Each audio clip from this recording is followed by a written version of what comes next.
It is February 15th at 6 p.m. and this is a public meeting of the Portland Committee on Community Engaged Policing.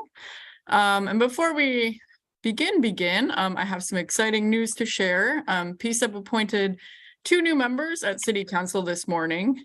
We do give new members a little time for onboarding, but we are lucky enough to have one of those new members here with us this evening, and we will have him introduce himself shortly.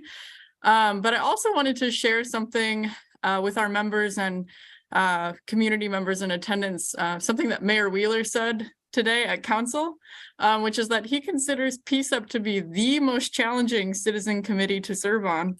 And oftentimes I tend to agree. And I think that's a testament to how committed and talented all of you are, and you know how devoted you are to seeing this work succeed. And I'm really proud of the group we have here right now. So you know that kind of just really resonated with me, because I know this is often a lot to kind of figure out and grapple with, and so I'm just really thankful for all of you. So with that, let's hear from all of you, and I would like to start with our new member, Derek Thompson. Derek, I'd like to invite you to kind of briefly introduce yourself to your fellow PCCEP members as well as everyone else in attendance here tonight. Okay, well, thank you. Hello, everyone. First of all, I don't really like talking about myself, but as I was telling the pastor, I'm a longtime, and my family, longtime residents of the Portland, Vancouver area. I'm very, very, very passionate about what PCCEP is all about. It's right down my alley. I have previously, up until July in 2022, I was the CEO and board chairman of a local nonprofit that operated in 4 local counties for 8 years, as a matter of fact. So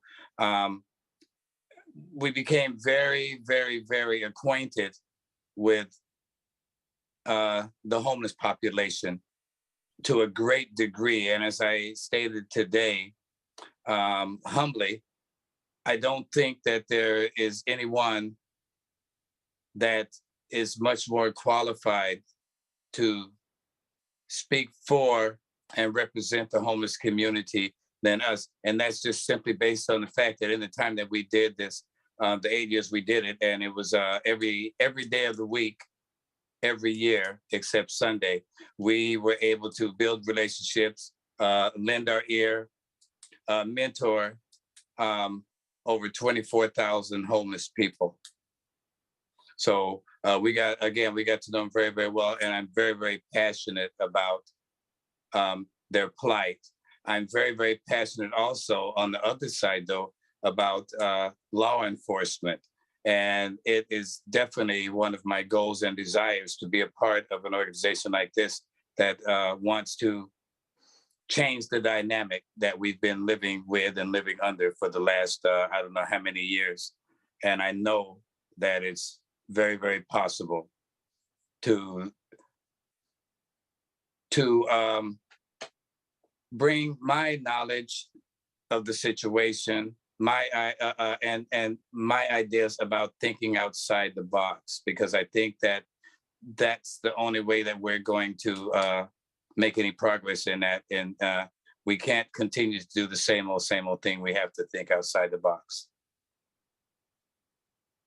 And one more thing, I am also, I'm not a pastor, although a lot of people think I am, but I am the director of evangelism for the Western Conference AME Zion churches in Portland and the greater Washington area. Thank you, Derek. So happy to have you, and looking forward to you bringing that sort of direct service perspective to our work. All right, let's hear introductions from the rest of our PCCEP members. Can we begin with our co-chairs of the full committee? And then pass it on. Ladies first. Yeah, good evening, everyone. My name is Celeste Carey, PCCEP member since I think 2021, and current co-chair of PCCEP and former chair of the Racial Equity Subcommittee. Welcome all female pronouns, and thank you all for attending tonight. And Pastor?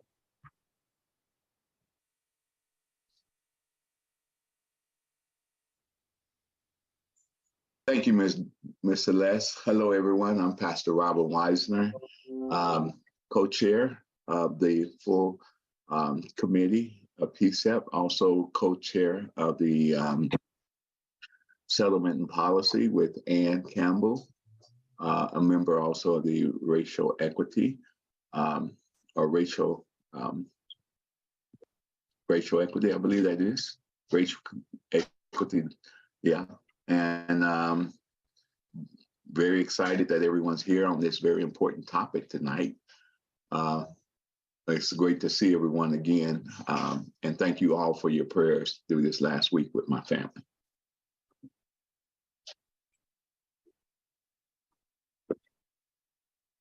Ms. Gloria. All right. Hello, everybody. I'm Gloria Canson, PCCEP member since 2021. My pronouns are she and her. Been actively working on the youth subcommittee. I'm now a part of the Settlement and Policy Agreement Committee. I'm just glad to be here tonight, and it's good to see those of you who are here. I'm going to turn it over to Ann. Good evening, everyone. Ann Campbell. I use she, her pronouns. Thank you, Gloria. I was appointed by the mayor right before the murder of George Floyd. I have served in various roles on PCCEP and currently get to be the co-chair of the Settlement and Policy Subcommittee with Pastor Weisner. It's an honor. And I want to pass it to, okay, I'm looking for the co-chairs. I apologize. Dory, can you help me? I see Tia. Tia, please. Thank you. Hello, my name is Tia Palafox and my pronouns are she, her. I was appointed to PCCEP as a member in August of 2021. I am currently the co-chair of the Community Engagement Subcommittee with Ashley. Super excited to have new members and really get going on all the goals that we have. Thank you for being here tonight. And I will pass it to Leslie. Hi, everyone. I'm Leslie Martinez. First of all, welcome, Derek. It is nice to have you aboard. That means myself and Ashley are not the newest members anymore. I was appointed in August of 2022, and I serve on the Settlement and Policy Subcommittee, as well as the Community Engagement Subcommittee, and my pronouns are she, her. I'll pass it on to Ashley. Thanks, Leslie. Yep, my name's Ashley Schofield. I've been a PCCEP member since August of last year, 2022. I currently serve as the also as the co-chair for the Community Engagement Subcommittee. And yeah, first and foremost, I'm a mom here in Portland, and just really excited to be here with you all. Thank you for being here. Nathan, how about you? Hi, good evening, everyone. My name is Nathan, he, him pronouns. Joined PCCEP in summer of 2022, calling in from Central East Side, and I am currently serving on the Settlement Agreement and Policy Subcommittee. And I will pass it on to Byron.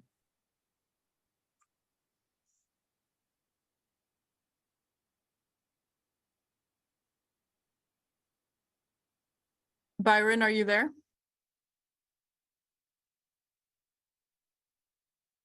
Yeah, I am here. Sorry, I getting myself together, getting home from work.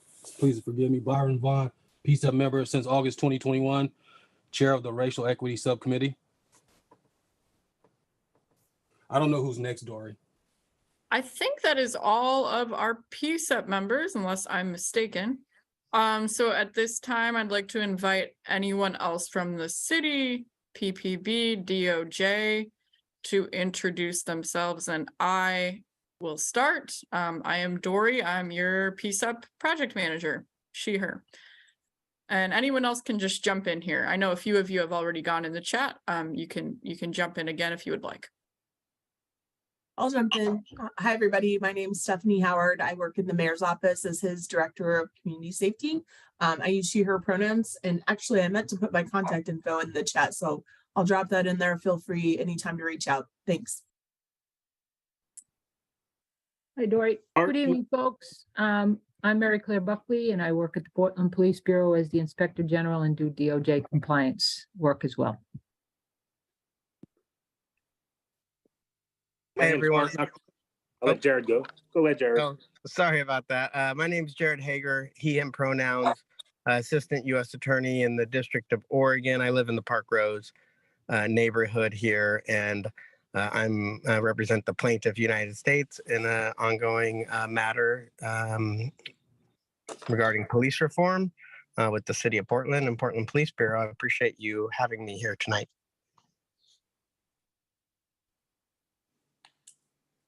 And I'll jump in next. Art Nakamura, Portland Police, newly appointed Assistant Chief for Investigations. And it's my first PCCEP meeting in a few years, so excited to be here in the new role. So thank you all. And I got very bad connection, so my video is cutting in and out. Hi, I'm Sarah Ames, she, her pronouns. I'm a deputy city attorney representing the city in the Department of Justice settlement agreement and also advising PCCEP about public meetings law and other related regulations.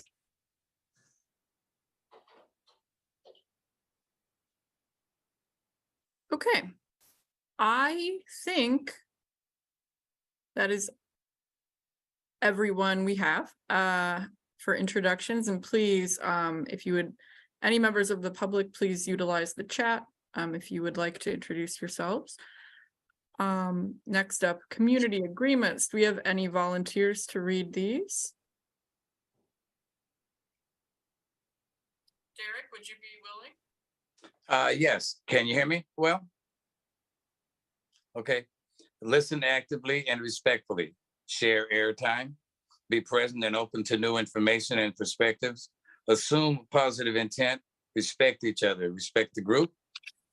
Speak your own truth. Move you out of the way so I can see that. Communicate directly, honestly, and respectfully. Ask questions to clarify. Call out bias and be okay with ambiguity.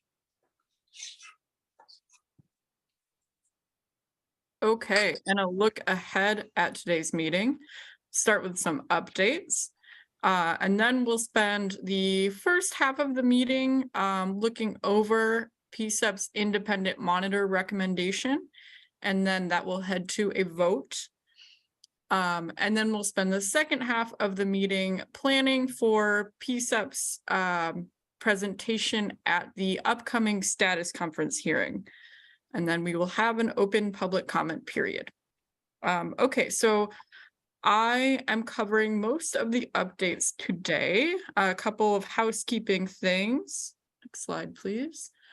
We are back on social media, so please feel free to engage with us on Facebook or Twitter, the same accounts that PCCEP has been using for years, but we are re-engaging there, so we would love to engage with you. Next slide.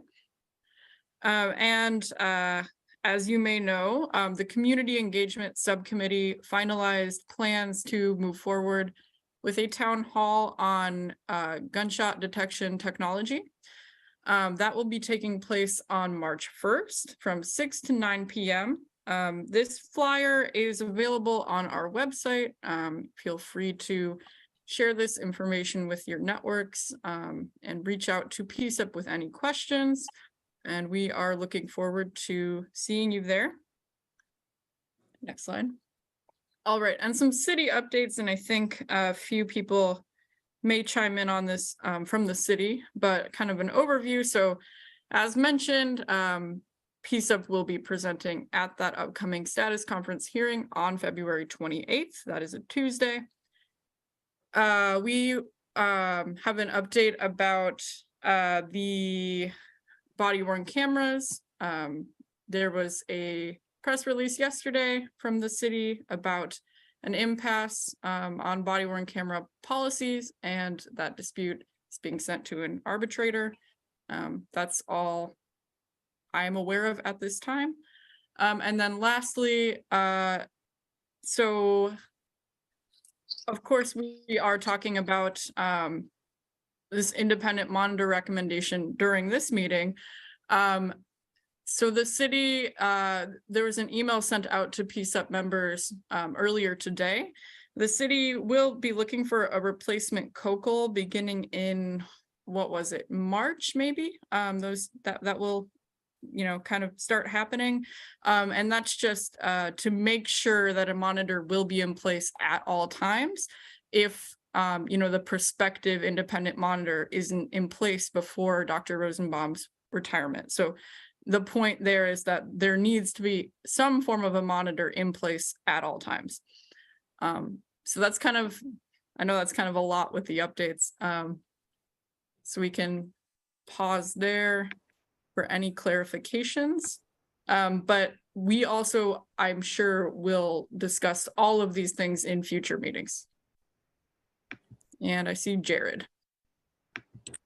Thanks, Dory. I just wanted to, emphasize that the Department of Justice is the monitor in this case, and we will continue to discharge our duty to monitor with or without a compliance officer community liaison. That position is required by the settlement agreement, and so it's good to hear that the city is moving forward, because I believe Dr. Rosenbaum, will cease services in June. That will be in the middle of the second quarter, and COCL is obligated to prepare those reports on a quarterly basis. But lest there be concern, there will be the Department of Justice will continue to monitor the city's compliance with or without a COCL in place, or with or without an independent monitor in place. Thanks. Go ahead, Stephanie. Thanks for that. And yeah, and just to make it clear, the reason that this process is starting now is because it's a lengthy process, and so we want to be proactive. We want to make sure that there is not any lag. And we appreciate Jared and DOJ for that update. But as he said, we are obligated to make sure that there is a compliance officer for now. So I know that might seem jarring, but it's not an indication of whether or not there will be a monitor. It's simply just starting the process so that we are not, in a bind if for some reason we don't have a clear path forward when Dr. Rosenbaum is retired. So happy to answer questions about that further, but just wanted to make that clear.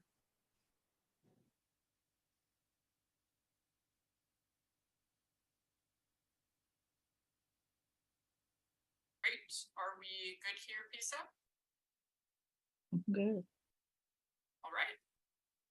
Okay, so let's get into this review of our recommendation draft. So I will hand it over to, I think, Celeste for this section, co-chair of the full PCCEP. Good evening, everyone. Before I start, there is a request, and I did make a brief mention of this a few meetings ago, but since we have Stephanie Howard here, Stephanie, can you give us just the thumbnail update of where we are on the training dean hiring process? I will. I'm happy to report that final interviews are scheduled this week. And so we will look forward to providing a more detailed update, but through the process with application screening and then the interview panels, we are down to 3 candidates. So we look forward to giving a more detailed update very soon. Thank you so much. I appreciate it. Thank you. Okay, so across some of our various committee and subcommittee platforms, PCCEP requested some input from people regarding presenting on an independent monitor. And is there a link we can put in the chat, Dory, so people can look at a copy of that? I think there's one on the agenda, but I don't have the agenda up. Let's see. Apparently my mic is still not great, so I'm gonna try and stay close. So there is a PDF on the PCCEP website that I can share, but we will be working, I will screen share here. Okay. So let me, 1 second here. If you see me waving, I'm not waving at everybody. I've got a troublesome gnat here. So I'm not throwing random hand signals here.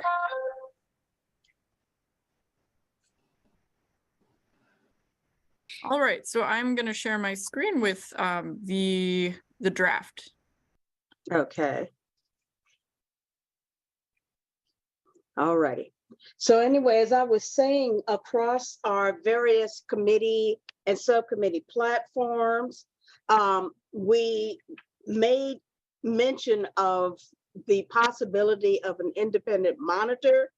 And I have received, and some of the members have received, some input at times from folks about the request for pursuing an independent monitor.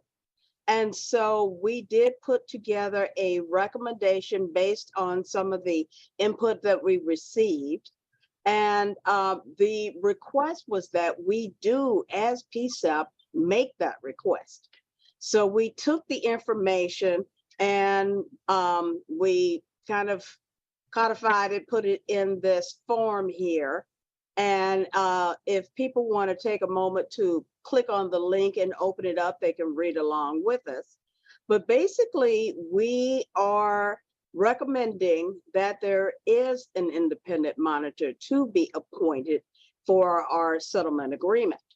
And the basic reason is because we feel that the work of the PCCEP in the past 10 years has been to review, make recommendations, make suggestions, to engage the public, to get input on how we see the city making progress.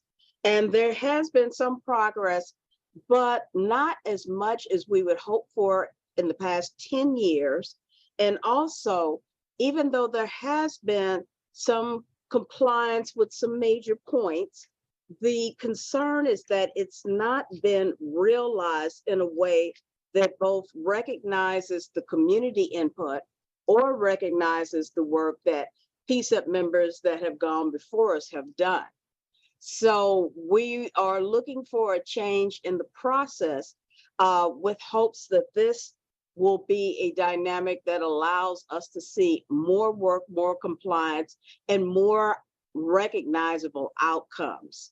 It's an unfortunate reality that despite 10 years of work, we still have a great disparity in the way people who are experiencing mental health challenges, their family or friends, and minorities, especially Black members of Portland's communities, have experienced. And so for that reason, we are looking for a change in the dynamic to hope that we can do better in a nutshell. So what we have here tonight is the gist of some of the input we have received.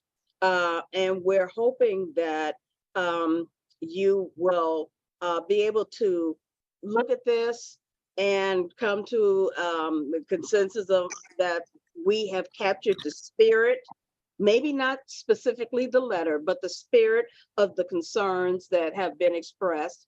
and that we can come to a consensus agreement on this being the sentiment that we move forward with.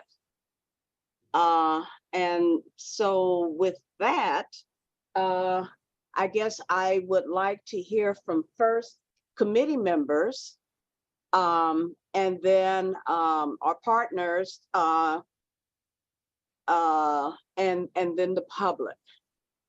And if I can jump in here, Yes. PCCEP members, how would you like to review this? I like it on the where you got it here. If that was the question, Ms. Dory, where I can see it very clearly on my screen. Gloria?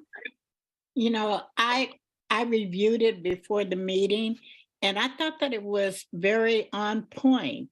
I liked the recommendations, and I liked the areas that they covered, especially where she says, well, if we're going to go over it, I can save my comments until then. No, go right ahead. I think that this is germane. Okay, I was just going to say, especially where she says, where is it now? I got my glasses back on. No.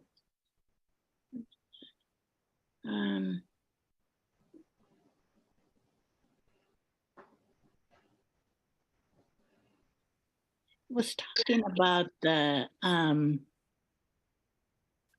where mental illness, racial equity has not been met. Let's see. Maybe this part here. Oh, yeah, improve. Sure. Good night. There, that's better. Many Portlanders have hoped the settlement would improve outcome for the mental health community and other communities whose rights are compromised by their Fourth Amendment violation, including victims of racial profiling, persons of disability, persons experiencing homelessness, and others. And she goes on, or they go on to mention about the 9 years that dozens of compliance reports have not been met. I'm glad that you mentioned that, Celeste. I'm glad that you all took that into consideration and that you added it and that you asked the question, why has so little progress been made? Okay, that's it, Dory. Thank you, Gloria. Gloria. Leslie, you had a... Yeah, I just have a suggestion. I think the question prior, Dory, was like how we might review this together. And what I'm thinking, if everybody's comfortable with, is I'm assuming most people have read, or like everybody has read it. So we maybe don't need to stop and read every single section.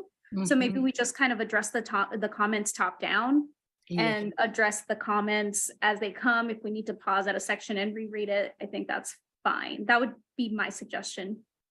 Okay. Does that work for you, PCCEP? It does.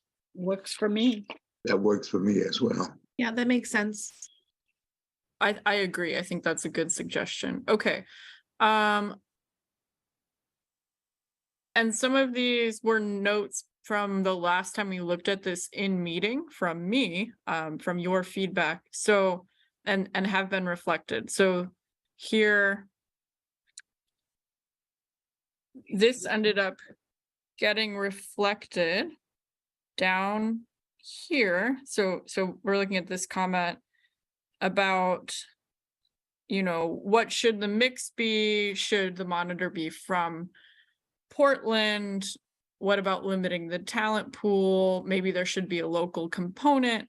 That ended up getting reflected here in number 3. So let's take a look at that maybe. Should we read this out loud? Yes. Yes, let's do that. Okay. should I read it or Celeste, would you like to read it? Let me make sure I've got the right number 3. The independent monitor team should have local presence. Is Yes. Uh-huh. Okay. The independent monitor team should have a local presence in the Portland community to facilitate dialogue with community stakeholders. PCCEP recommends the monitor have an in-person office space in Portland that is accessible for community members to come and discuss concerns about the settlement agreement, ongoing implementation, and compliance progress. This dialogue and other methods of community engagement should be considered a qualitative evaluation criteria, whereby the community's assessment of public safety outcomes are an essential part of the measuring. There we go. Measuring whether progress is being made. Yes. Okay, great.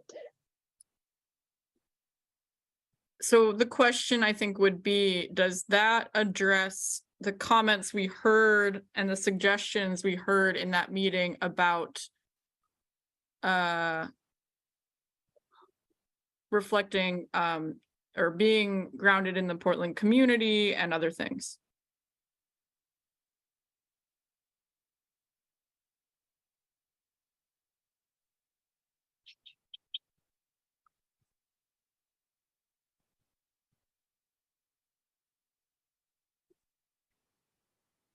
Shall I take silence as an agreement?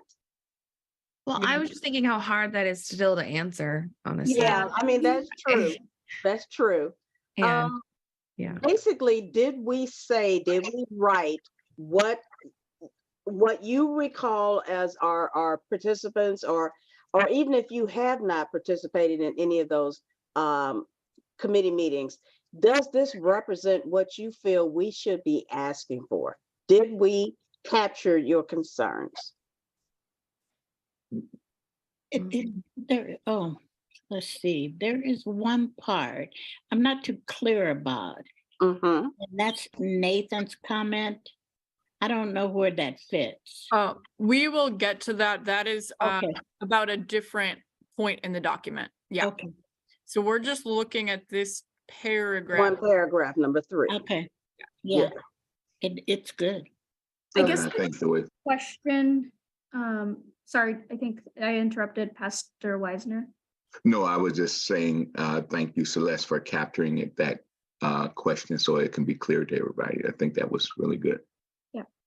I think the question was, or not the question, but like the concern, the desire to have somebody based in Portland was out of the desire to make sure that whoever is being the independent monitor is truly able to bring that Portland perspective and like that community perspective. So I guess the question would be, does having a space in Portland, even if they're not based in Portland, that is accessible, help fulfill that if they're not local? Because I think the reason for opening it up outside is to just get the best candidate available who might not be in Portland. Given that, I think it's okay to just make sure that they're accessible, because maybe even if they're not based in Portland, as long as they're accessible, I think that's a good compromise. Yes. It's a compromise, but here is a concern that I have, and I've also heard articulated from other community members. There are elements of Portland that are unusual in its particular experience of racism. And having lived here some 30 years and lived in other parts of the country, I remember a group of us had a couple of people, Peggy McIntosh and Tim Wise, 2 anti-oppression workers who coincidentally are white, describe Portland's particular type of racism back in the late 90s, early 2000s as racism 2.5. And there are certain elements that you find anywhere, but there was a concern of a certain measure of stress and oppression that people felt came not only from just the social economic perspective, the political environment and perspective, but from law enforcement perspective. And there are historical actions which we are trying to remedy, even with this particular committee, wherein you had some most unfortunate incidents that were perpetrated by the police on the community. And so that's one reason why people want to be sure that whoever comes in is aware. They may not have lived experience, it would be preferable, but they have to be aware in more than just an academic aspect of what it's like to be a person of color, especially a Black person, or a person with mental health challenges, or any combination of intersectionality living here in Portland. So that's one reason why you have heard people say, well, we want somebody from Portland. Well said, Celeste. Very well said. Celeste, I'm wondering though, if that is probably, it may be more relevant to this section, which we also have a comment on. This one, I think, I read it as more isolated to the idea of Accessibility. place rather than experience or lived experience, racial background, anything like that. So I'm wondering, would you say that's accurate? Would that be more a comment that is more relevant for this section? Well, or am I for me, it's one of those, it's how do I want to say it? I don't want to overuse this phrase. It's a point of intersection. Where they kind of run together. So if we can kind of turn this into it could work. I mean, I guess I'm wondering if you have an edit, a suggestion. Based on the comment. Let me I say? Yes, please, Pastor. I would just, I think what I was hearing Celeste express, and forgive me, Celeste, for piggybacking on your thinking, and to the question of Dory in section 3, it kind of, like you said, intersects with each other, but I believe that the ideal of what is needing to be local is the main point of reference of where that even those who are in the areas of the community who have a lot of trauma and pain that is been experienced and have been affected, a central hub, a place to be able to go to where that they feel comfortable and I know that their concerns are very understood, so much of trying not to guess if that's what I'm hearing. Is that right, Ms. Celeste? That's part of it, and that's close enough. That's good. Okay. That's good. I just want to make sure. Oh, I'm sorry. I just want to make sure that, because I'm in control of the document, that I'm reflecting what I'm hearing. So I just want to make sure we're clear. Are you suggesting that would your suggestion be that it is limited to Portland, or is the in-person office space a compromise that works given other concerns that have been expressed about limiting the talent pool? Hey, Joe? Yeah. There are purple potatoes. Can I have a comment about that specifically. I think in the spirit of us getting through this document to be able to recommend something, I don't think this is a bad recommendation or a bad thing to be in the recommendation. I think we're proving that sentiment about we care about community and we want there to be a connection. So I think, we're giving that language, we're giving that some language within this section. So maybe we put a pin on it and we go on to the next one just so that we can. Yeah, that's what I was going to say. I noticed your hand had been up before, and I was just going to ask, could I do that? And it could be that this language will still serve us well, because in the range of responses, people have touched on all the points. So it's not like the point that we want it to be somebody to be familiar with Portland as obscure. People picked up on that. That's good enough. So we can move on to the next paragraph then. Alrighty, this was resolved. I believe this next part has also been, well, it's been resolved in the sense that statistics have been added. So we should pause here.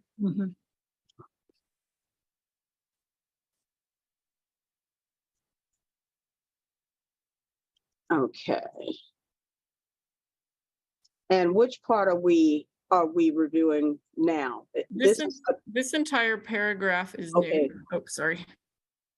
This entire paragraph here, after why so little progress has been made. The last time PCCEP saw this in a meeting, it went from that sentence to this paragraph, and this whole paragraph is new. Yes, that's the new data that we've acquired. Which I thought was very good too. I do too. I do too. And it anchors our statement and makes it a qualitative and quantitative statement and evidence-backed and not just anecdotal. Good. All right, do we have consensus here? Resolve. Yes. Okay. Excellent. This, I believe that is a footnote. I believe that is correctly reflected there. If anyone wants to correct me on that. Okay. Alrighty, moving down, we have a grammar note here, if anyone wants to evaluate that. Okay.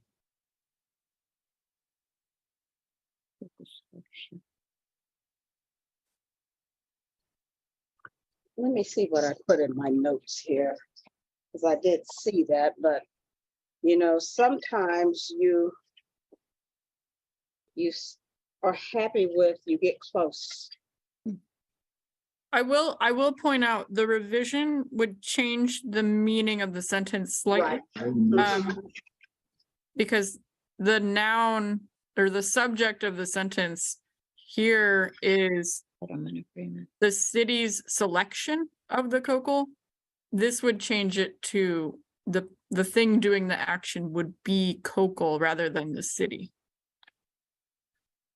Which I think is what was meant to be said in the first place, because I think the original sentence structure is a little confusing, the way that it kind of like bounces around. So I do think that you're right, Dory, that as written, the sentence implies the cities, but I think what it meant to say is that the city's COCL selection, like the selection of people that the city selected, so COCL. So I think the edit clarifies that, if I'm not mistaken. Is that what was meant? You know what I mean? I do know what you mean. I'm not sure. I think this is one of those little details that is probably not that important, but I do think those are two pretty different ways to look at it because of this section. Yeah. Yeah, I see what I'm wondering if just the addition of a simple preposition of clarifies, or does that even make it more vague? And that would be, as outlined above, the city's 2014 COCL selection. And I'm thinking, what did I want my selection of a COCL? It could say it's the fact that a COCL was selected as opposed to an independent monitor that we're referring to, correct? I don't know. Well, okay, we do need to wordsmith this, but I also am looking at the clock and I don't want to lose too much time. So, We're doing okay. okay, Maybe, okay. I see Dan's hand is up. Would we like to hear from him now? Yeah, I don't see any members up. Yes, Dan. Thank you. Thank you. Dan Handelman, Portland Kapwachi, him pronouns. I appreciate this conversation. It's a little confusing for folks who, like me, who have just seen this document for the first time at the meeting. But I think that what you mean to say in this part probably needs to be broken up into two sentences. So,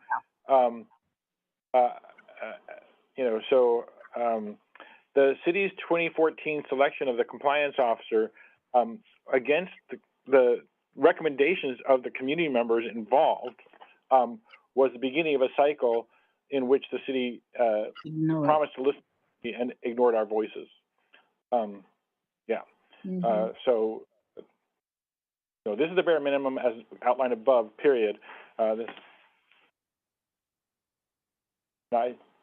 looking at the closed captioning to see what I just said.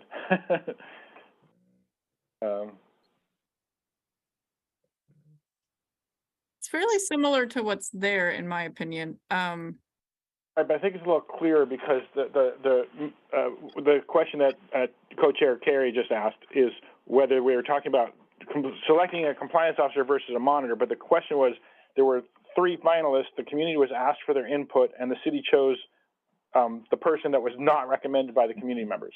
I think that's the point that shouldn't be lost. That is an excellent point, Dan. Thank you for bringing that up.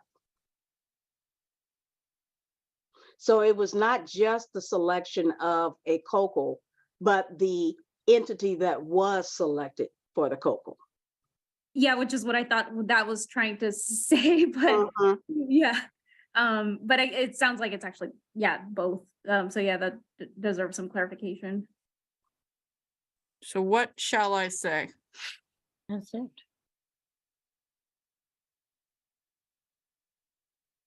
Well, the corrections that Dan mentioned with regard to a selection of compliance officer, that it was not only not the process that they wanted, and then the entity selected to be the COCO was not one approved of or recommended by the community.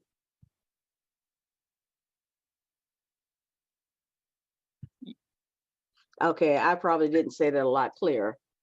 What's in the process and the selection? Is that what you're saying, Celeste? Yes. The process and the selection? Well, the process that was, okay, I'm getting a little deep. Let me back up here. Okay, the selection of a court-ordered court liaison was not the mode of monitoring that the community wanted, period. And then the entity that was selected, Rosenbaum, was not the one that the community recommended. Yeah, I think this is where it gets complicated because I do think that was reflected in this paragraph here. So I don't want to, I think maybe we're overthinking this a little. Just my opinion, because I do feel as though you all have kind of addressed this earlier. Yeah. Okay. And it's just the fact that we haven't really read through that part freshly in this meeting that we're not remembering that. Yeah. But it's just one sentence. We have captured the spirit of it, and that's what I was hoping for at the beginning when I asked, could we, arrive at consensus? Do we capture the spirit? And there's going to be some phraseology people are not going to agree with. There's going to be some punctuation people won't agree with. But if we can agree that we are capturing the spirit of our concerns, I would appreciate,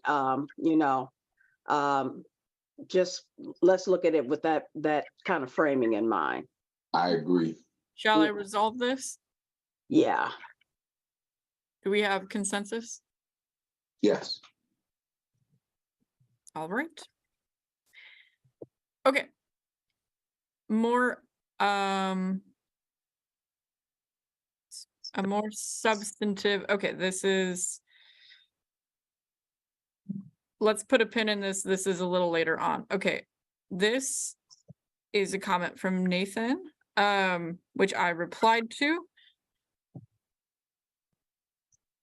Nathan said, isn't the monitor just assessing compliance? Is lived experience with mental illness really necessary for that? I replied, citing the recommendation language. Nathan, I guess we could hear from you about this comment. Yeah, I don't feel too strongly about this. I just think, there's a lot of things we're asking for in this monitoring team. And the focus, there's a certain set of things that are being focused on. We're not really focusing on the core skills and competencies of what a monitor needs to be doing, which is fine. I think, it's just interesting what gets on the wish list and what doesn't. Can we visit that some more, Nathan? Because I don't want that to be walked away with Yeah. if you're feeling that. What should be on the list, Nathan?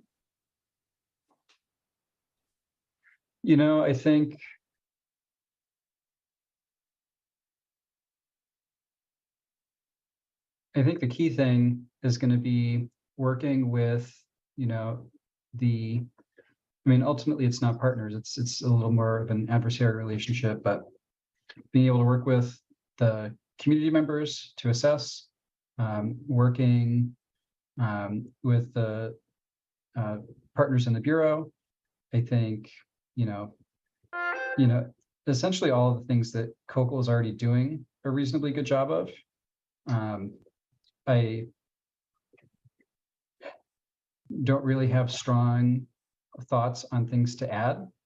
I just don't know, that we want to have as much on the list as we currently do. Or, if we do want to add things, it just needs to be really clearly backed up with strong reasoning.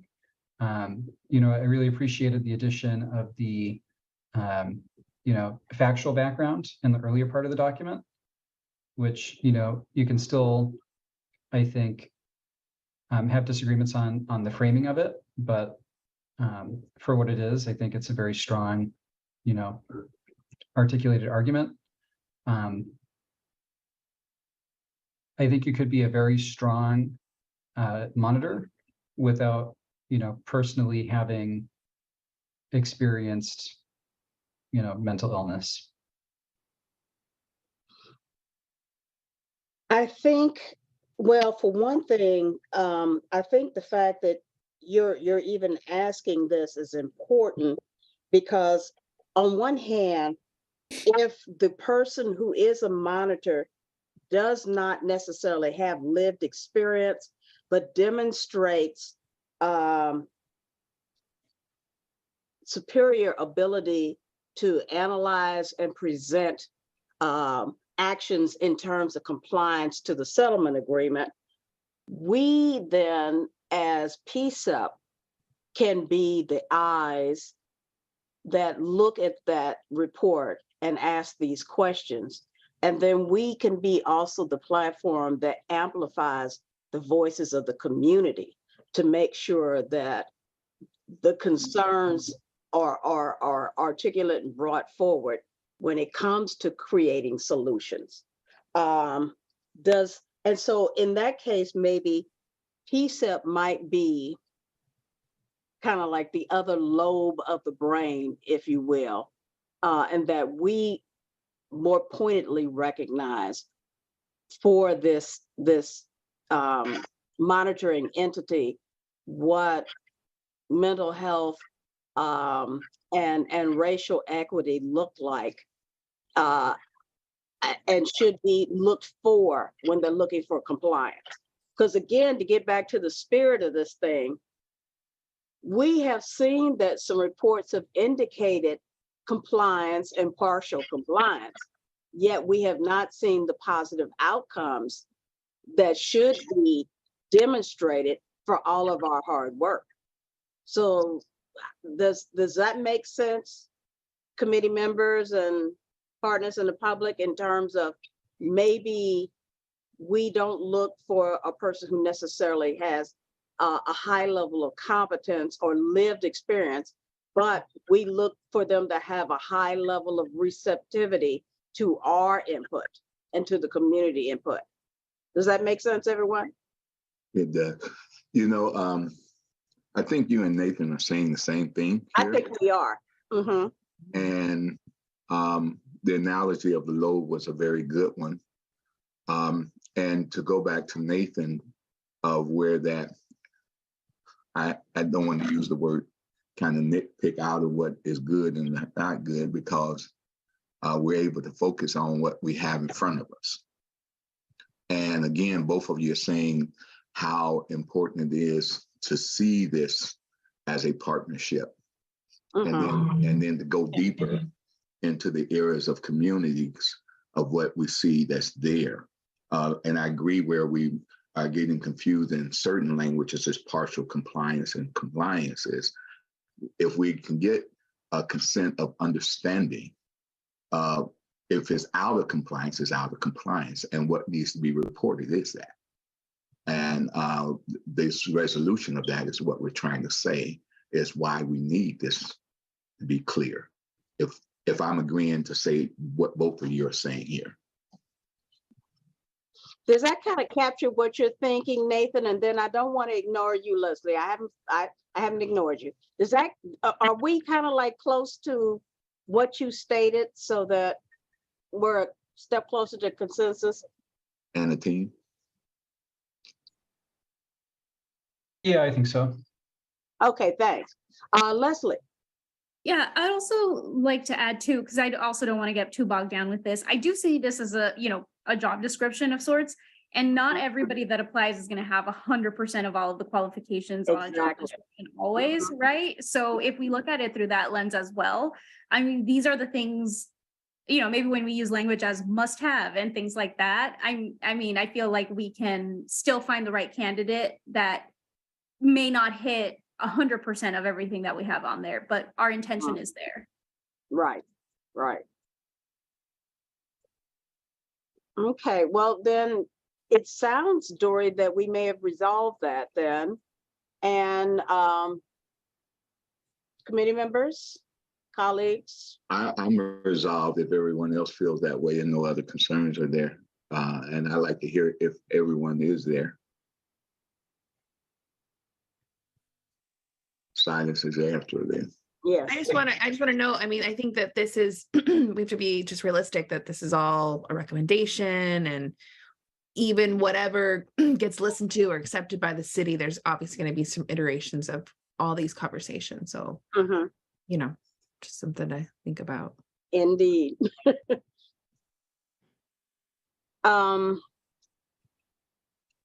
Okay. I see your hand up there. How are we on time? I do want to make the public aware that as with all PCCEP votes, we will hear public comment on this prior to the vote. Seems to be some confusion about that, but that is our standard practice. So we will be upholding it. So let's move on. Looks like next we have. All right, that's still later down. Okay, so another comment from Nathan. I'm not sure, there was discussion about this number last time we looked at this draft in a meeting. There's a suggestion for a different percentage here that may be worth considering. Yeah, and I'll just talk about this briefly. I think, when you're setting out to set racial quotas for something, I think you need to be really careful and intentional, and sort of explain the reasoning and the thinking behind that. 50% is very high, I think, for a community that has Portland's, composition. I think, I pointed out the 20% because when I'm thinking about inclusivity in, various groups, you don't want to be doing 6% because ultimately the impact isn't, based on the census numbers. It's based on, actual police contact and encounters. I think there are some other challenges that come up with this language. And it comes down to things like, if we're going to be making carve-outs for, BIPOC people, what about AAPI people? What about LGBTQIA2S+ people? We do have the carve-out for mental illness people in the previous section. But, I was just thinking from the perspective of, let's say, a federal judge or whoever looks at this, why 50%? Whereas if you look at something like 20%, there's a number you can point to. That is a good point. I do have an answer for that, but I really want to hear from Gloria first. When he started the conversation, Nathan, when he started, he said the racial mix-up, or did I misunderstand? Did he say ratio?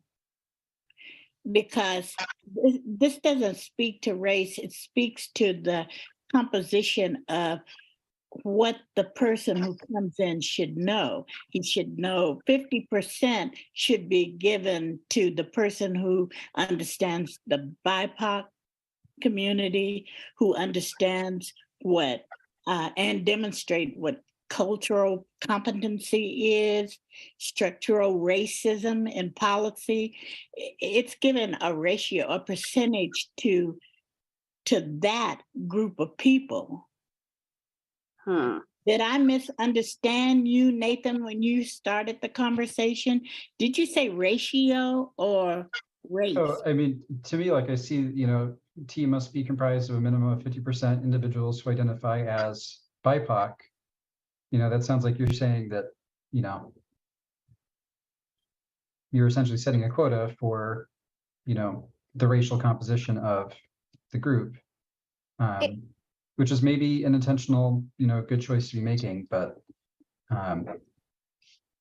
it just jumped out as needing additional justification on how you got to that particular number. I'll speak to that, and I think I hear what you're saying, Gloria, and he is speaking to racial, RACIAL, and not ratio as in numbers. One of the challenges with this issue, and I'm just going to use some blunt language, is that regardless of the percentage of population of people of color and Black people in Portland, people identify as African descendant people, is that there is an inordinate, unnecessarily high amount of people impacted who are Black. And so it's not an uncommon challenge for so-called inclusive bodies to want to limit it without looking at the number of people or the percentage of people who are impacted. And the number of people who are Black who are impacted is inordinately high. 50%. Now, it's not 50%, but it is very high. So, it needs to, anybody that's going to evaluate this needs to have some people who, again, bluntly have skin in the game, who understand what that means. Because I will not have as much confidence in an entity, a body of assessors who monitor stuff, and they're only 5%, 15% folk of color. Because the risk that I have when I go out in the street is not the same as for some of my white colleagues. So I may not sign off on 50%, but I'm not going to sign off on a low number either, because that's also a tactic a lot of times used to exclude people who have the most to lose. You say, oh, we don't want to carve out spaces. And when it comes to the settlement agreement, and we've discussed this before, even though it didn't necessarily specify race, it was clearly articulated that one of the reasons why was because it was feared that if race was a prominent feature, it would not have been passed. So Celeste, we have about 7 minutes left. If I can jump in here, I Ms. think. Lori, can I say this first? Because this is a difficult conversation and most people are going to feel uncomfortable with it. It should happen. And exactly. The area here is not ignoring, excuse me, Ms. Dory, for barging in this point here, but most people will get very uncomfortable and kind of hold back and, don't want to offend nobody or, feel like their expressions because of the makeup of the conversation. But I hear, and I would like to pause here just to hear more where that if people, how they express what they see in this piece. And it's very important to me to hear that. I'm not sure I understand the question, but I think if it's okay, I'd like to contribute a comment that I think might help frame the action here, which is I think some of our PCCEP members are correctly identifying that a lot of the issues we work on do disproportionately impact the Black community. I don't think that is up for debate. And it's also come up a few times that there might be some questions about how this all shakes out, but these recommendations, I think a good way to think about them is, your wish list. Yes. So I think that's worth mentioning, and that's been mentioned a few times before. But that's all I wanted to say. Also, in service of hopefully making some progress on this point. I see Ashley hand. I'm sorry, Mrs. Celeste. I didn't want to. No, that's okay, Ashley.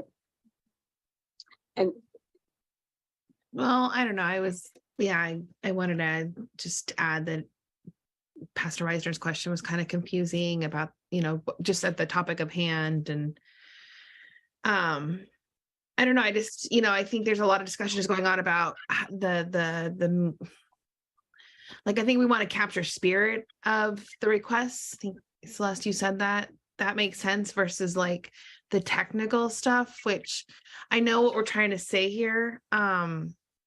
But it does feel like we're kind of constrained, we're putting on constraints. And I just think those layers of details, they're just, I don't know if that's what is needed in this recommendation letter right now, but I definitely don't want to not acknowledge, what Celeste and Pastor Reisner and other PCCEP members have been saying about the need to think about this conversation that way. It just for the record of us moving forward, so we have something like this, the spirit of this recommendation to be culturally competent and that this is really important to us, and that there's recognition of what the community that's been hurt, the Black community that's been hurt. I think that captured it, but I think putting a percentage in just sort of it just feels like a layer of detail that we're not really ready to answer right now or to suggest right now.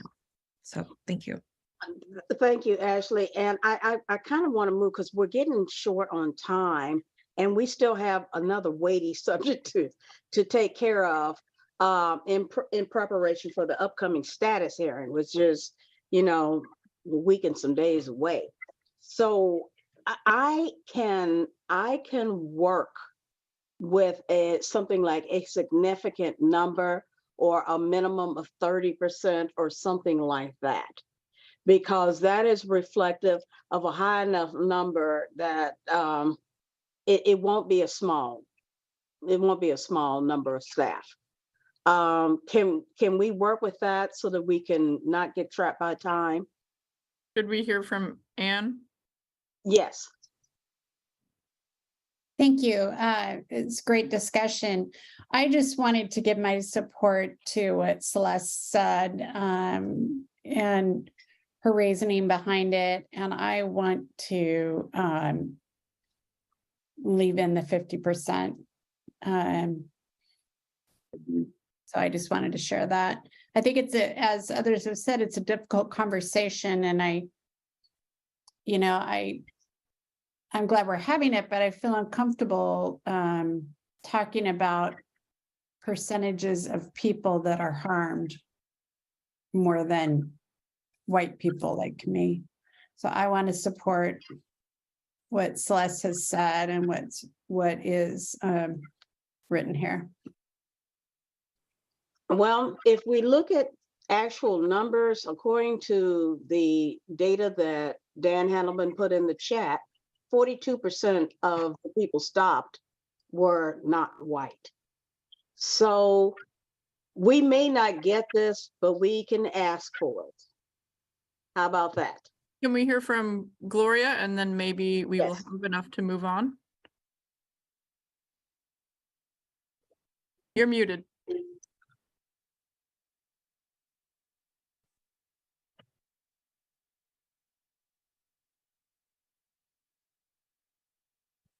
Gloria, you're muted still. Can you hear me now? Yes. Okay. Celeste, I think we're safe leaving it where it is. I think that there are going to be people at the city who will probably agree with Nathan that that's a high number. So I don't really think that we're going to be in trouble of having a pass if we went to 30%. Or 10% or 20%. Yeah, that's why I said I can leave it at 50. And just to move on, because we may not get it, but at least we said our wish list. This is that's how it was articulated. We should not settle. Okay. In the interest of time, do we have consensus at leaving it as is? Yes. Yes. Yes. Oh, I'm yes too. I'm sorry, I was reading inside the chat. Sure. Okay, lastly, we have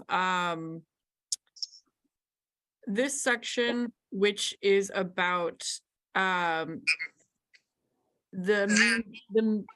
means of termination in the settlement agreement. This one is a little more technical. And this is based on community input as well as PCCEP member input from the last meeting that we discussed this. So, well, can you read it first and then explain what the termination clause is? Yes, because this is a combination of suggestions from both a PCCEP member and members of the public.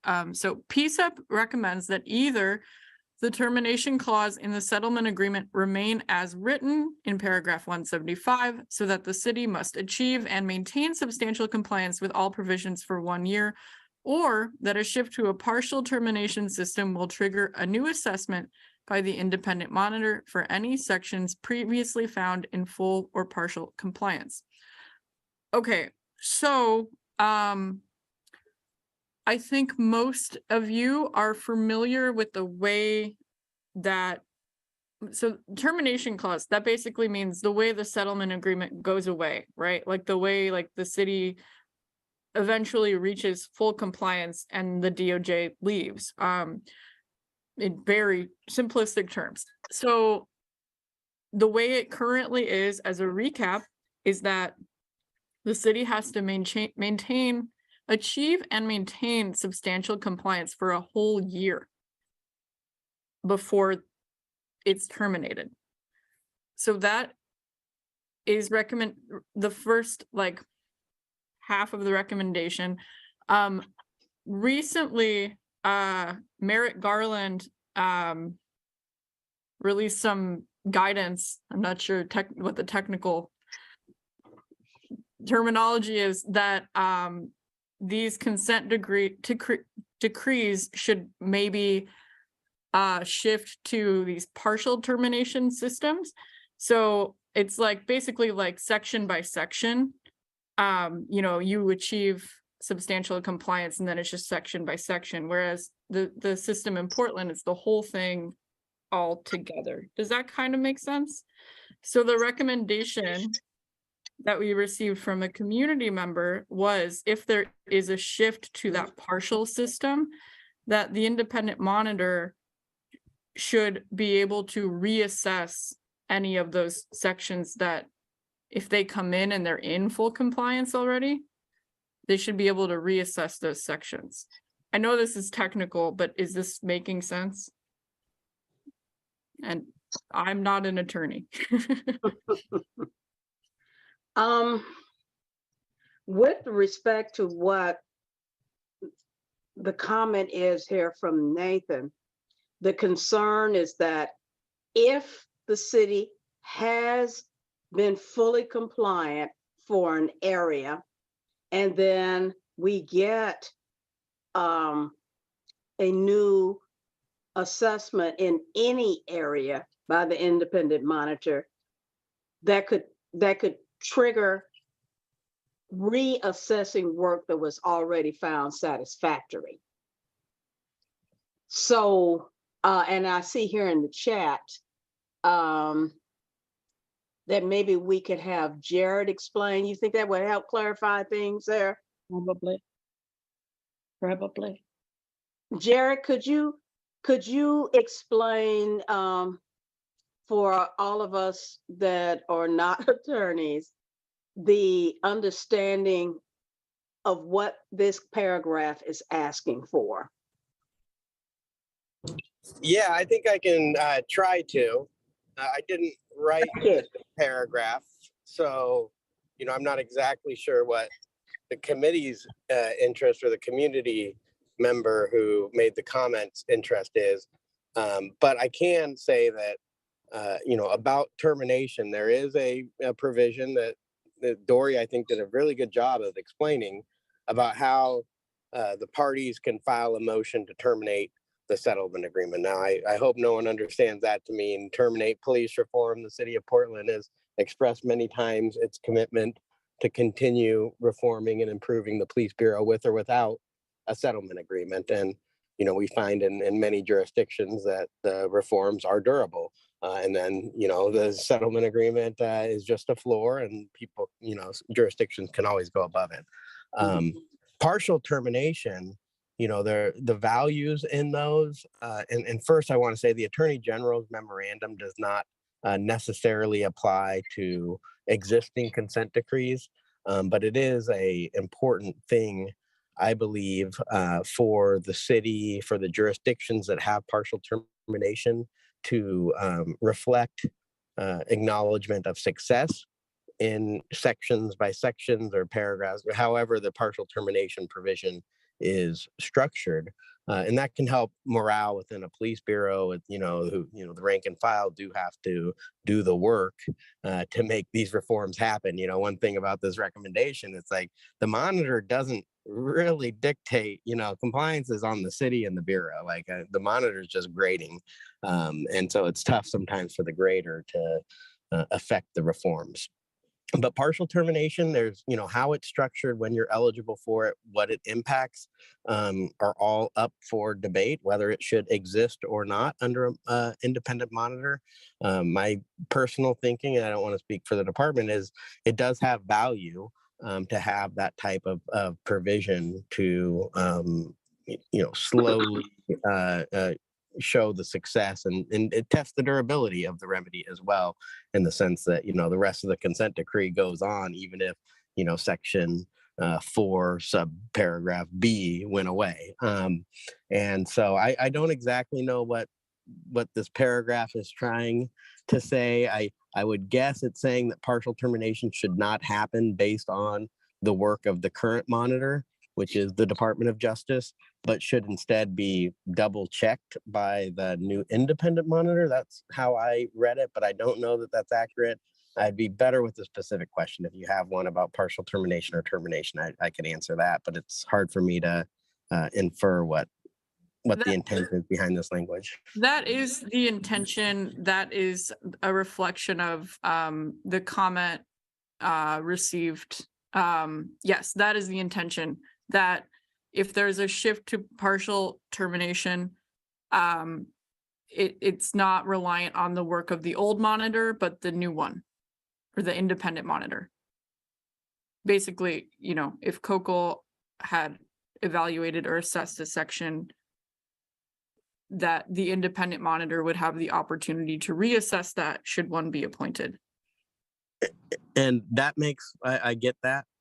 Just one point of clarification. The COCL is a compliance officer. The COCL is not the monitor. The monitor is the Department of Justice. I know, I keep making that mistake. Thanks for the clarification. And it's an important distinction. I just, you know, I do want to emphasize, I don't mean to nitpick you, Dory. I know you. Thank you, Jared.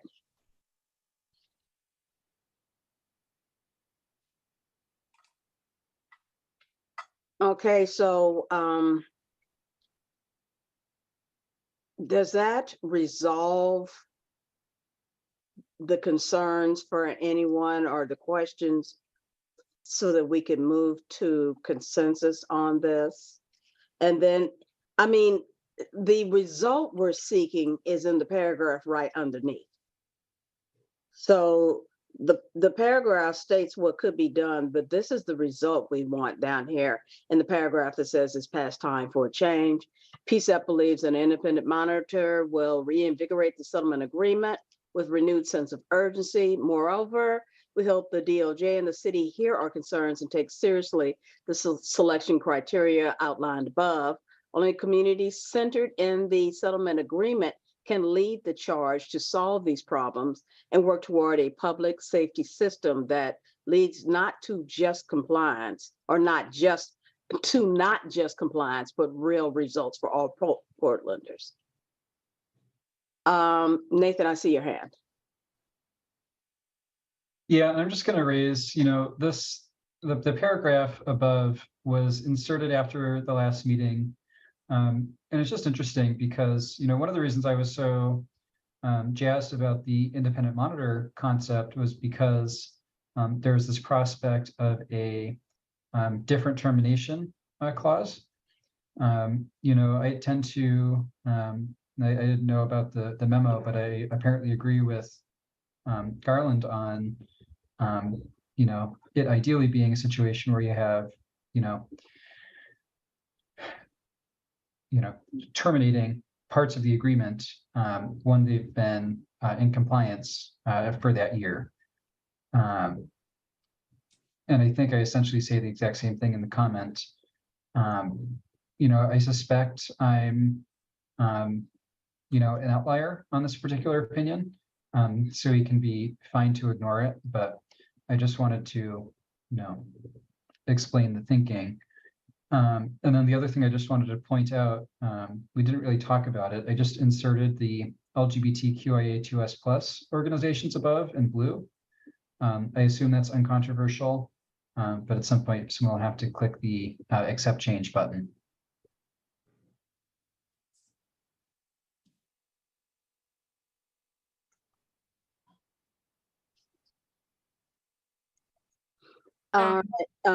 Thank you, Dory. Thank you, Nathan.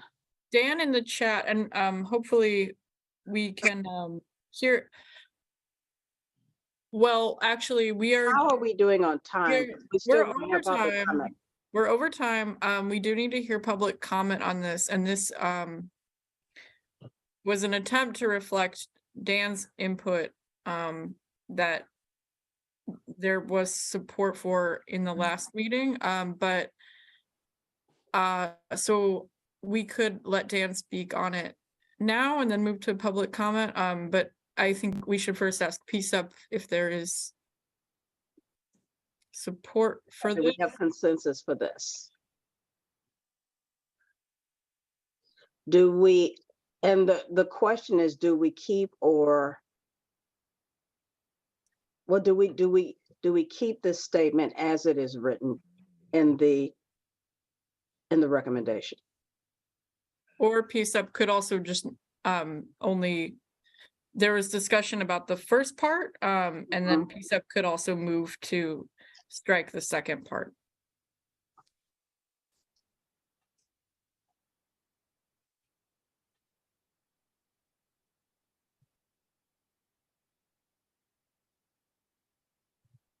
Any thoughts before we move on to public comment? And then we will break and then we will vote. Okay, I'm going to take silence for consensus then. Yeah. Thank you. Yeah. Good. Okay. And now, do we have any other issues to be resolved, or is that the last one? That should be it, besides maybe some housekeeping I need to do. But yes, so I think we can open it up for public comment at this time. Okay. And how much time do we have for public comment? We usually do about 5 minutes in these sections. Well, let's start with Dan Handelman. And that'll give him a chance to clarify his concerns too. Dan? Thank you. I appreciate it. Dan Handelman again, Portland Cop Watch. And the paragraph is not exactly written the way I proposed it. It didn't mean for the independent monitor to do a new review of all the sections. It meant that if any backsliding occurs, if there's, for instance, if the Training Advisory Council, whose meetings are required to be open to the public in the agreement, if that paragraph gets terminated because that's not been controversial, but then all of a sudden, as soon as it gets terminated, the CAC begins having private meetings, then that should trigger a new assessment by the monitor. So I think there's some words missing. It should say the shift to a partial termination. Under a shift to a partial termination system, if there is any backsliding on previously dismissed paragraphs, it will trigger a new assessment. That's what the intention was. Okay, so can we read? Dan, feel free to put that text in the chat and we can Yes. see how that fits in. Thank you. Okay, well, and I had two other comments as well. Sure. Okay, so one is that I wish I had the ability to download all the information I know from the history of what's happened so far with PCCEP and the settlement agreement. But the initial team that Dr. Rosenbaum had was, it was actually called Rosenbaum and Watson LLC at the time. And Dr. Watson was somebody with a lot of experience with mental health issues. And she left the team about maybe somewhere between 2 and 3 years into the agreement, or into the COCL's term. And then they didn't have an expert really on mental health issues anymore in the team. And asking for somebody to have that understanding, and the staff highlighted the paragraph, and I think that you are in a, I think the language is okay the way it is, but just be aware that that just because you start off a certain way doesn't mean you end up a certain way. Mm-hmm.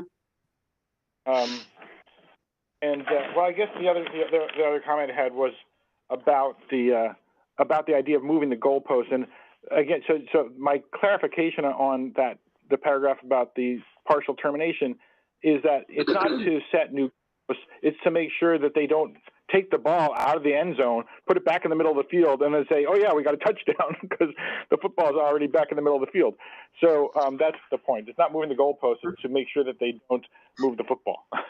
In other words, is to make sure they don't renege on anything that they have accomplished now that they've got, recognition. Exactly. So, hopefully, I'm not sure what the mechanism would be where the new monitor would come to the realization that the backsliding had happened, since they're not monitoring that part of the agreement doesn't exist anymore. But I think that community members and you and others could let them know. And hopefully it would come to their attention on their own as well. Thank you, Dan. Barb? Hey, folks. I just had a couple of things I wanted to say, and it's kind of sprinkled throughout the document. But I would really like to see something about trauma informed in there as far as some of your requirements, especially maybe in that paragraph where it talks about, I think it was paragraph 3, where it talks about having the new monitor be available for people to come in and discuss stuff. I think that could fit in there pretty well. The other thing is that I think that there's places in here you are stigmatizing mental illness by using the term mental illness rather than mental health challenges or some other terms. And I realized that 9-10 years ago when the settlement agreement was written, it was written with that term in it. And I know that it's controversial, but as far as some people liking it and some people don't. But as a person with lived experience, I find it to be a very sort of depressing way to look at somebody, because really most people have some type of mental health challenge in one way, shape, or form, and can identify with that much more easily. And basically, those are my 2 things that I just wanted to add. Thanks for listening, PCCEP. Good. Thank you. Okay, were there any other members of the public, community members wanted to weigh in? Yes, Ms. Brayfield. thank you. Anne? Yes, thank you.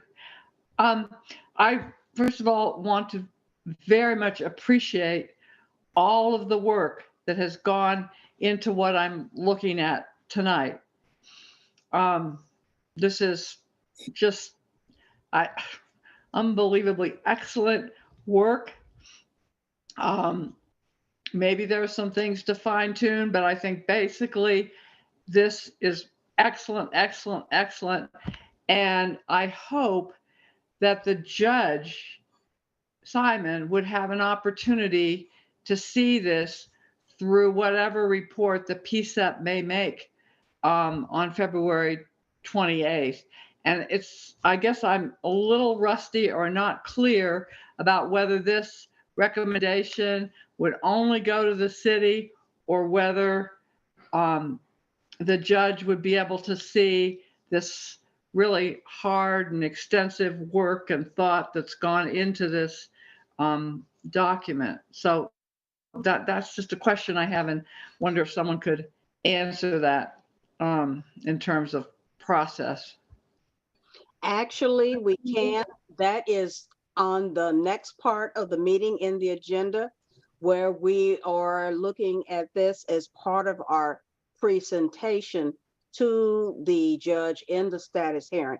Now, it's going to go before the judge, but we were thinking that it would be a great morale booster and benefit for PCCEP to speak on behalf of the community to the judge with this recommendation. Absolutely. Absolutely. Yes, please. Oh, thank you. Thank Okay. you. We're at 7:36. We're overtime. But I know people would like a break. And so can we take a short break and come back and vote, Dory? Yes, we are going to take a 10-minute break. Let's meet back here at 7:47. Then we will vote, and then we will discuss PCCEP's presentation to the court. Thank you, everybody. Thank you all. Recording in progress. Recording.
We are back. I hope that break was a little bit restorative. All right, and hopefully all of our PCEP members are back at their screens because we are ready to vote on this recommendation. Celeste or Pastor Wisner, would you like to preside over this vote? We'll go ahead and let Celeste, if she don't mind. She's been doing a spectacular job as this portion of what we had that's very important in a lot. If you don't mind, Miss Celeste. Not at all, not at all. And I want to offer thanks to community members and to our partners for their contributions in both clarifying and writing and editing this. So thank you all. We couldn't do it without you. So without further ado, with the eye on the clock for other things, PCEP members, we're going to do this by vote. And if you are in favor of submitting the document as we have worked on it, please signify by raising your hand.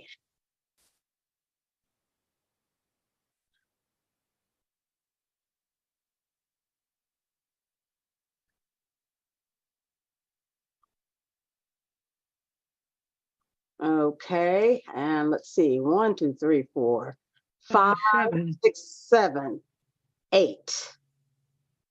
I see 8, if you count Derek.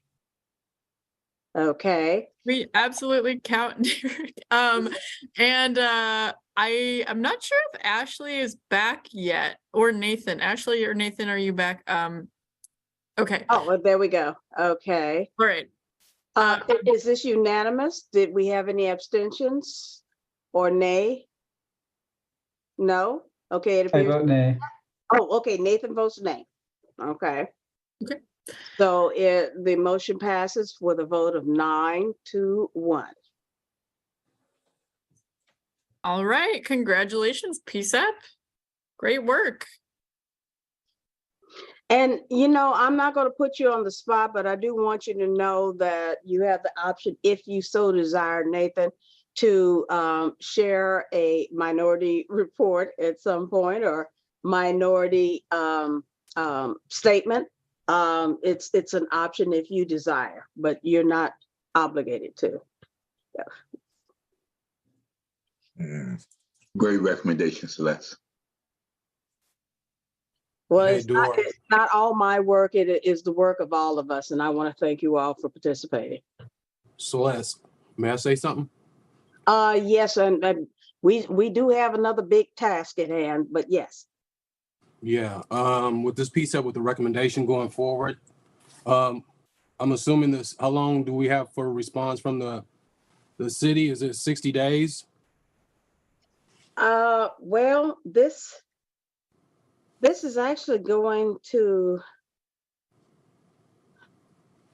well, before I speak, Dory, just to make sure I don't misspeak, can you just kind of lay out the process of this, because there's another step involved, and so that's why I'm hesitant to say what kind of timeline we're expecting.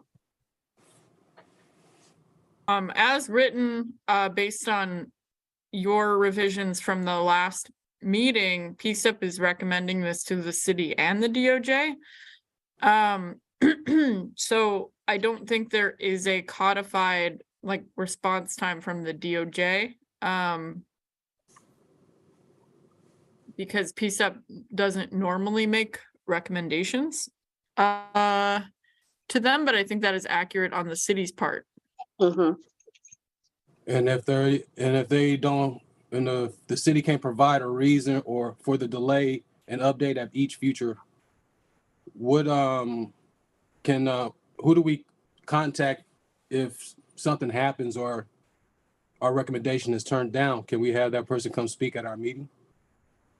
I think absolutely that would be within your authorization to request a response. Well, not only a response, but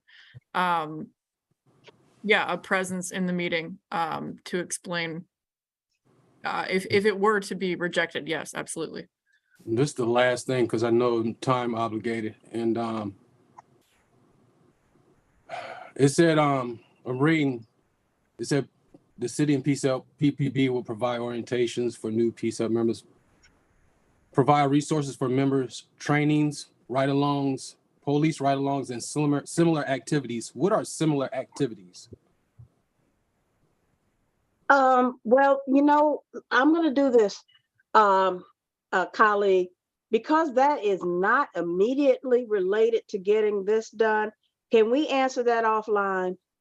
Because we still have a big chunk of work left to do. That is a good question, but it's not immediately relevant. And some of the resources that the police have provided to us were on hold while they were dealing with various housekeeping policy and staffing issues. So that's something that I think we can take up and we can answer. And Pastor and I will facilitate getting an answer for you. Most definitely, I concur. So that's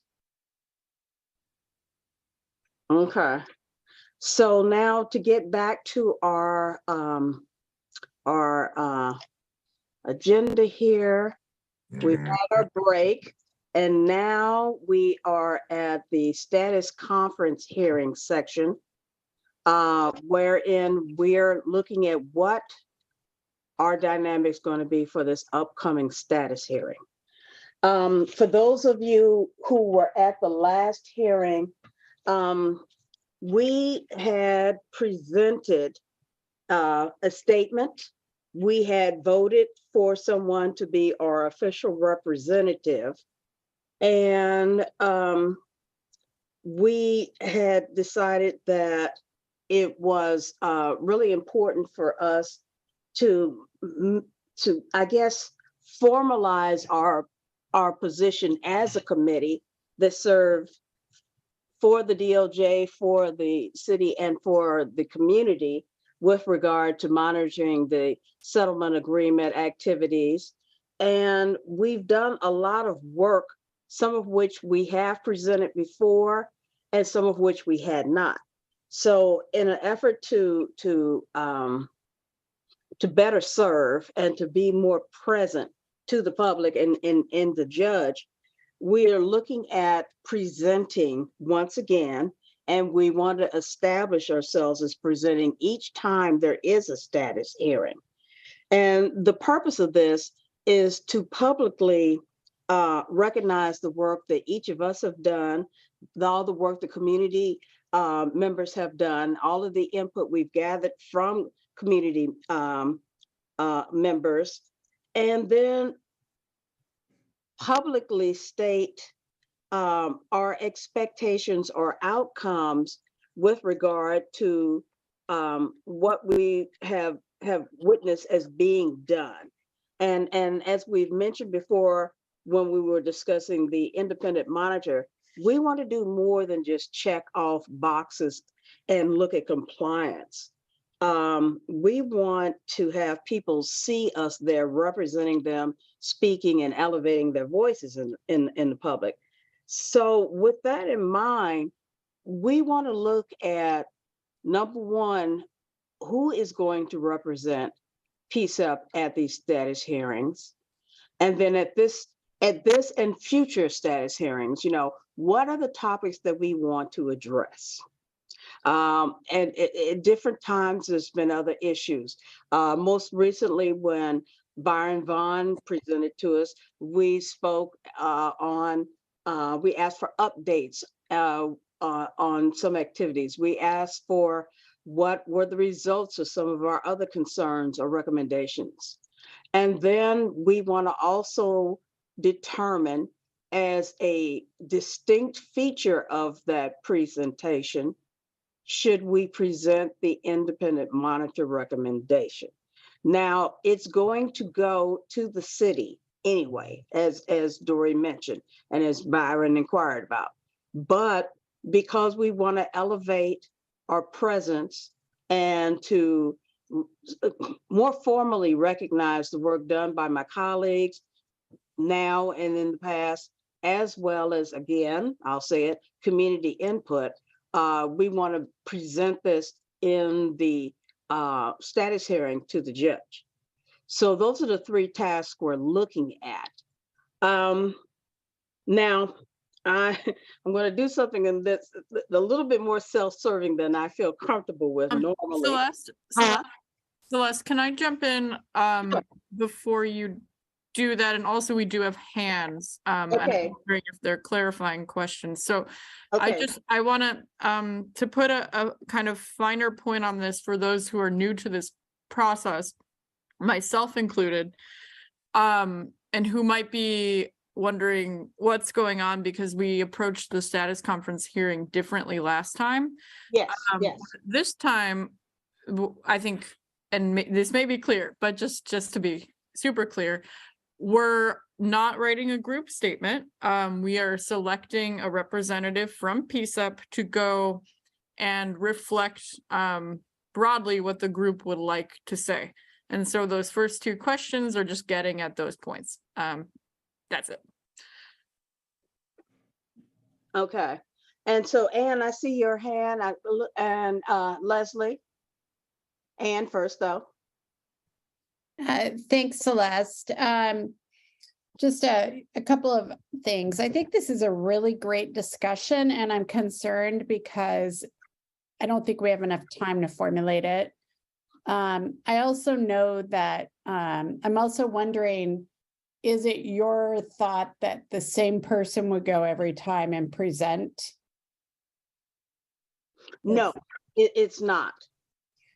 And then I'm a little unclear, they would share PCCEP's thoughts. Would it be something we prepare in advance or? Yes. I'm just a little unclear and I'm worried about the time because I think it's really important and I appreciate PCCEP having a bigger voice.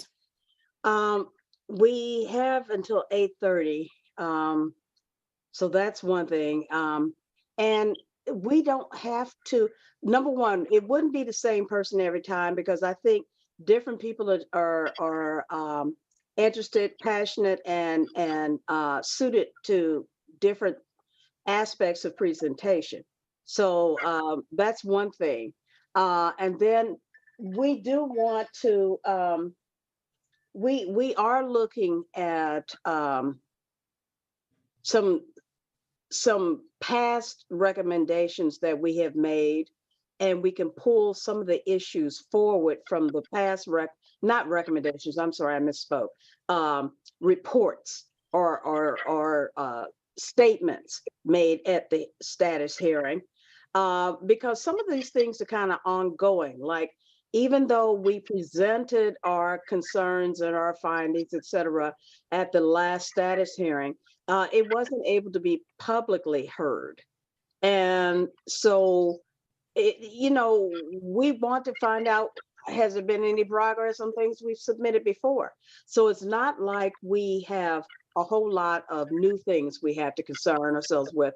And it's not like we have to have everything at this status hearing. And we could also submit stuff to the judge at separate times. I do want to acknowledge what Anne said, and I think that's kind of what I was trying to clarify, is that what we were hoping to use this time for is, so both, yes, acknowledging that the person you select would be authorized in a certain sense to speak for PCCEP and reflect, of course, that person would be speaking and making some decisions about what to say. But I think the idea was to use this time to kind of distill some topics, some things that PCCEP would, as a group, would really want that representative to cover.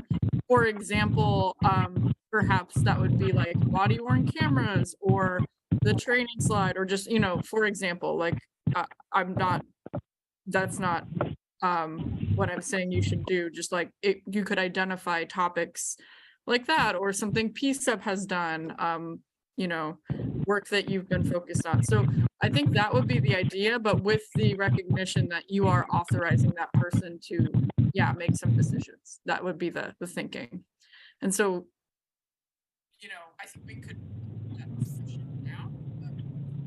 We have some interference. Could we possibly mute that? Thanks.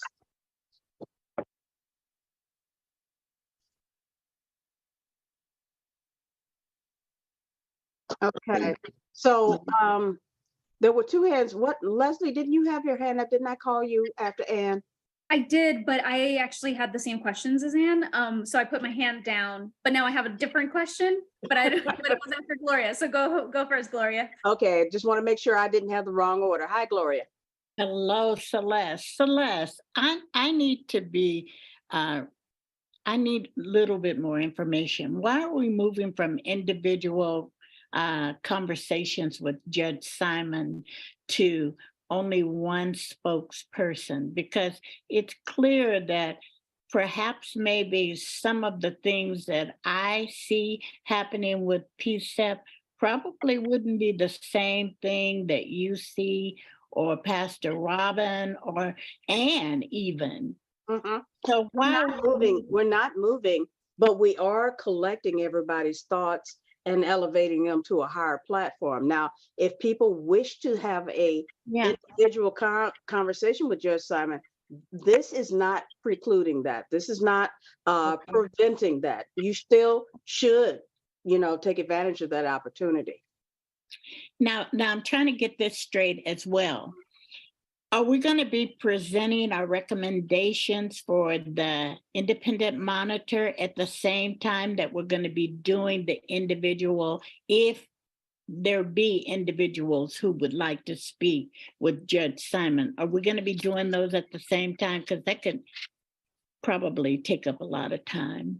It shouldn't take up a lot of time, but if we sign up for it, then we're allowed that time. And then we, you know, one of the things that we had considered is that there might be two different people. One who makes the recommendation and one who presents PCCEP concerns to the judge as the official spokesperson, like Byron did last time.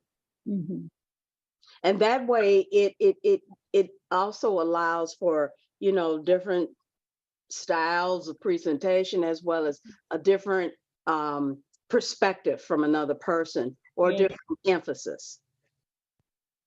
But this by no means precludes you from having your individual, you know, no, that's not what we're trying to do. Okay, good. Thank you. Gloria, I have a response to that as well. The DOJ is now requesting that PCCEP present at all status conference hearings. So I think some of the thinking is that we should have a practice of having an official PCCEP representative, which is a little different than having people sign up for the individual testimony, sort of having the authorization of the PCCEP that we agreed to have this person speak on our behalf, and we all provided input as far as these are the issues we wanted this person to discuss on our behalf. So I think that is also a little bit where this idea is coming from. And I agree with Celeste, it in no way precludes other individual PCCEP members from testifying as well. Okay, good. Yeah, I like this route of having a person, because I was part of the last like crafting of the policy or of the statement. And I will say, you know, part of it was me being completely new. It's always difficult to like craft collaboratively, like do group writing. I am wondering if this is the route that, but I do think we need to have a process so that everyone's input and like all of the things kind of get almost vetted. I wonder if that should be first before we select who's gonna like write it. Because if we have topics that we want to address and we're really passionate about, and then as a group, we say these are the topics that we're going to present, who is best, kind of to Celeste's point, to speak on those topics. And then that person becomes the the person who's entrusted with writing the statement on behalf of PCEP, that we would, you know, all like review, but it's one writer with some comments. Yeah, I wonder if that could be a route on that too. We did it as, believe it or not, a group effort. And Dory was our scribe. Here's one of the things. For this particular one, because we have been very busy in doing things like bylaw revisions and getting the community engagement committee up, a brand new committee, by the way, up and running. We haven't had the time to really focus on it. And so that's one reason why it probably won't be an all-inclusive exhaustive list. If we choose to just reiterate things in our past statement, or if we just have some reports like we have a brand new community engagement committee and we want to brag about that, you know, it doesn't have to be a long list of things. Agreed. If people wanted to just submit to Dory, I want to brag about this, or I want to raise this concern, that could be the extent of us working on it. And this is our first one. You've heard me say this in other ventures before. Sometimes we work with the spirit of getting our concerns in front, and we don't worry about how pretty it looks or how precise it is, because we don't always have a lot of time for maneuverability. But as we become more proficient in this, I think we'll be a lot more precise. So if it doesn't capture everything, it's not a failure. But if we present, it is a win. Does that make sense? Yeah, definitely. And I completely am in agreement with that. I'm trying to, you know, and Dory pointed out that there is only 12 days until that. And so I completely agree. I guess what I'm envisioning this person doing is not necessarily like writing and like doing everything on their own. It's more like project management to be able to collect the pieces that we, as a group, decide we want to put forth at that committee.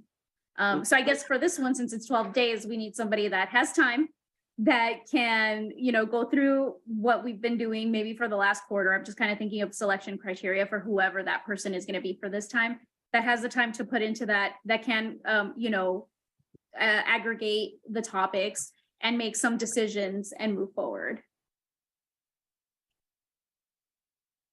Okay. Well, that is part of the process. What you've done is presciently, you know, articulated some of the very things we were talking about. Before we move forward on this, I want to make sure, though, does this sound like a process that we want to engage in, at least for this particular status hearing that's coming up? Are there any other concerns or, you know, other thoughts? Yes, Anne. I'm in agreement with Leslie. Leslie is fabulous. She's done a fabulous job with the bylaw subcommittee. I've been attending those meetings. Her project management, wonderful. I am concerned with the 12 days that we couldn't then all vote on it. I'm concerned about that, whatever is shared, because I want to make sure that we're all a collaborative group together. And then I do like to have community input too. So I'm concerned about this. I think the idea is good, you know, maybe next time, but I think it's a rush for this time. And then the other thing is I want to make sure, you know, that the person speaks for all of us, not just their opinions on things. Well, that is the point. That's why we're doing this now. This is the work session. And again, you know, what I'm trying to say is I know it feels rushed, but here's something that, you know, our DOJ advocate has shared with us, that it is in PCEP's best interest, and it gives us a recognizable and value-added profile to present at these hearings. And so I don't want to miss out just because we're afraid that we're not going to have everything articulated, written down, and presented. That's why I'm saying if we agree on one or two issues that we want to have presented, that is plenty. It doesn't have to be everything. And then you all have already mentioned this. We each have the individual opportunity to communicate with Judge Simon. So if something is not articulated in the presentation at the status hearing, you still have an opportunity to bring it to the judge, and maybe in a more personal manner. So what's up for debate right now, or what we're discussing is, you know, we want to take advantage of the encouragement that Jared has given us to present. And then we want to pick one or two topics today. And there hasn't been a decision made. There's no decisions made except to put this on the agenda. The decision that DOJ said that we are going to be, yeah, that's not new. That's not new. Jared and I Sarah, hadn't heard it. Jared and Sarah presented on that item. Gosh, I do not remember. Jared can speak to that, I'm sure. Yes, Jared. Yeah, happy to. And I don't think it's a new thing, and I wouldn't characterize it as a decision. The original order that entered the settlement agreement requires the COAB to nominate a member to come report to the court on progress towards compliance and barriers towards compliance, I believe is basically what the language is. Don't quote me on it. There was a little bit of a discussion between the city and DOJ whether that would apply to PCCEP because it says the COAB, and the Department of Justice took the position that really the reference to COAB was a reference to the body that was created by Section 9 of the agreement, a more functional or pragmatic approach rather than a literal approach. And the city, I think, had no qualms with that. They just didn't want to force you guys to do something you don't want to do. So to be clear, like if a majority of members decided they didn't want to go to the status conference, the Department of Justice isn't going to make a motion to enforce or anything like that. But I do want to credit how Celeste is framing it. I do think it's a great opportunity, and whether you speak on one issue and it's just the recommendation you just passed, or two or three issues where it's the recommendation plus, I mean, I would encourage you to find a way forward to take that opportunity. It raises the profile, and I think the judge would be interested to hear what you have to say on any one of a number of issues that are current, or a compliance issue that you guys will have stuff to say about, recommendations, etc. So I do believe the order requires PCCEP to show. If PCCEP decided not to show and speak, I don't think, no one's going to jail, no one's being held in contempt or anything like that. But it really is a nod to take this opportunity if you guys have something to say. And I think you guys have lots of stuff to say. So I'll leave it there. Can I quickly summarize where we are? Yes, because we're getting close to time here. So I think offline PCCEP can do more of the distillation of what should be presented, and that can be collaborative and absolutely should be. Rochelle's comment is salient in my opinion. She points out PCCEP might consider what this status conference in particular is about.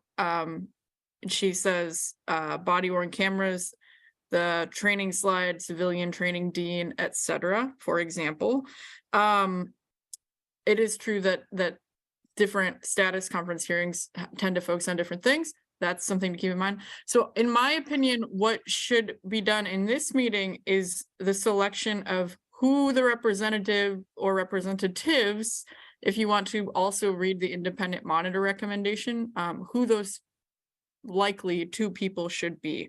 That is how I suggest we use the remainder of this time, and we collaborate on the content at a later time.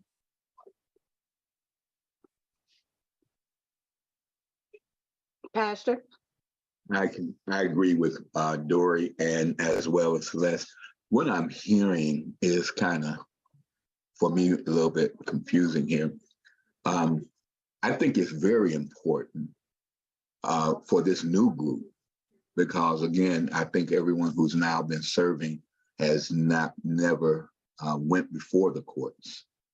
But that's something that always, as you've heard, should have been a very important place for PCCEP's voice. I think, again, what Jared described, and I believe it was Dan Handelman on there, I could be wrong, trying to read through the chat, where the voices and the judge would probably definitely want to hear from what the community and what PCCEP sets forth as speakers and representatives of the community. Looking at that again, my question would be, so that I can be clear, we all believe that we should be there. Is that right? I do. I don't know if everyone's new, not knowing. Do we all believe that? If we can. Yeah, I think if everybody can, like whoever can attend should attend.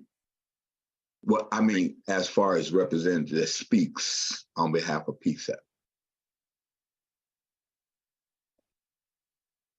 Can I clarify, are you saying, Pastor Weisner, that you think everybody on PCCEP should talk in front of the court? No. At the same time or at some point? No, the representative is what I'm referring to. He's saying, does everybody agree that we should have a presence at the hearing, whether it's in the form of an official representative or individual members? Correct. Well, I'm confused. I thought Dory already said we have to have somebody there. That is correct. That's not the question anymore. We have to have there. So it's either the representative or couple representatives, but that question's already been answered a couple times already. Yeah, but I think everyone's was scrimmaging whether they should or shouldn't. I don't know. That's what I was hearing. I'm wondering, I've been at a couple of them. It is a hardship to take off time to go to it. I'm just wondering, that I think seems to be an issue. And then I agree with that we could bring up stuff that we have in the past, but I just think the timeline's too short to come up with a person and stuff they're going to say and then get it vetted by the group. I mean, that's just what I think. Ms. Celeste, I must ask, we should probably. No, here's my thinking on it. I'm looking at the time and I'm just wondering it. We do have 2 hands up. Did we want to hear from them? Well, I wanted to answer those questions really quickly. I'll answer it real quickly. If any of you still have, and I could share it if we have the time later, the recommendation work we did last time included just some basic things like reviewing our progress, some equity concerns. We have yet to hear from certain recommendations or queries that we've made. We went to plead our cause for increased community engagement. These things still remain, and it doesn't hurt us to re-articulate them. And then in terms of what Ann was saying about it being a hardship,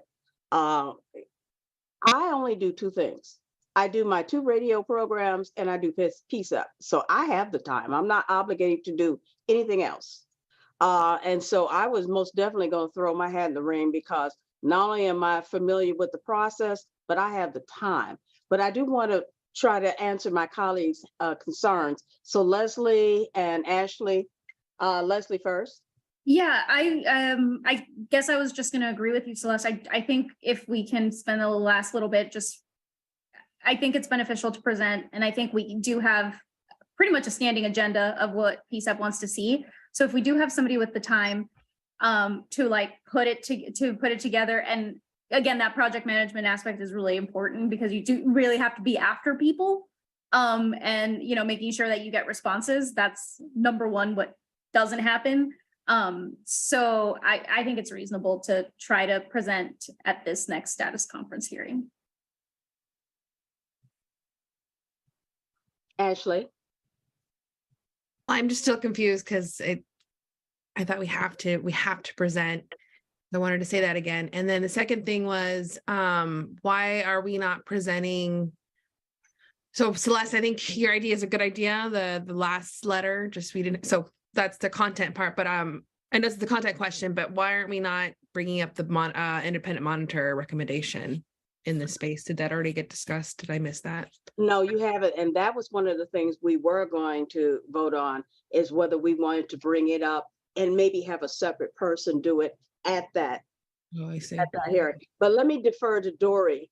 Okay, thanks.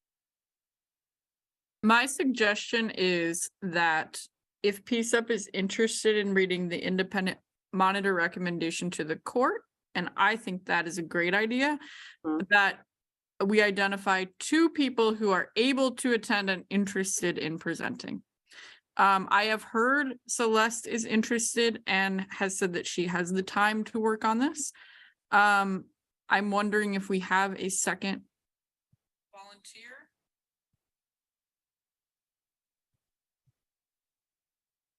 I'm able to. Yeah. Though my schedule is huge.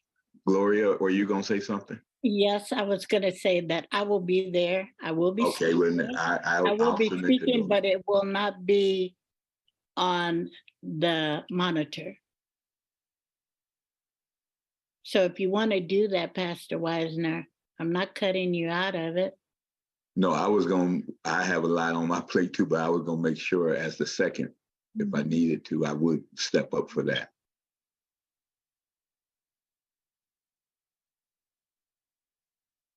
Okay.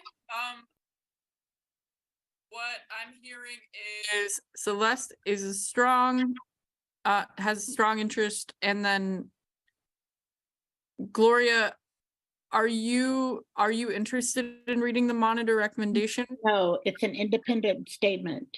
Understood. Anne? So what I'm understanding is Celeste wants to go and read the independent monitor statement and an additional statement and be the person that is there each time reading the No. statement. And I'm confused, sorry. I mean, I agree with But the. we already said that it's not going to be the same person every time. And Well, then I we was also confused, said sorry. that, we also said that somebody else could read either the monitor statement or the official statement that we make.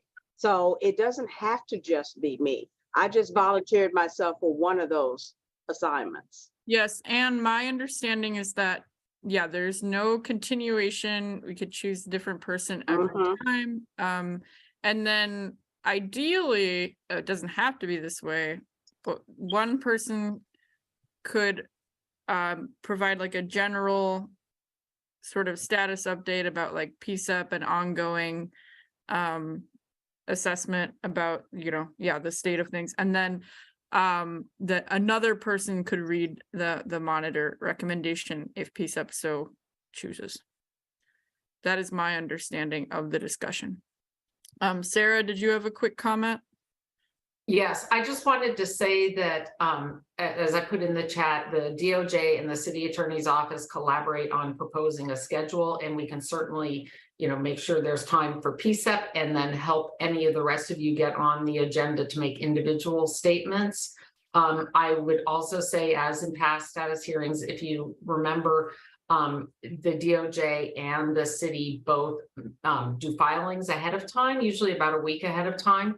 And as Jared suggested in the chat, those will give you a good preview of the hot topics that we expect to be addressed by the court.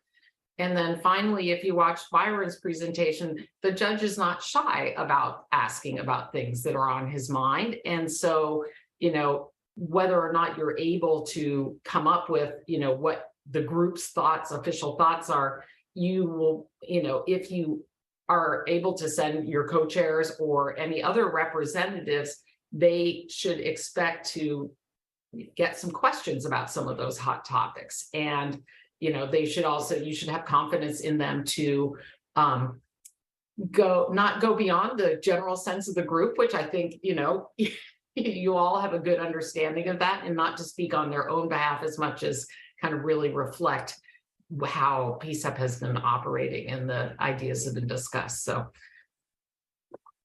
sorry, that was a little longer than I meant. Thanks. So I know Anne's about to leave, but yes, I think we all would like to respect our end time as closely as possible.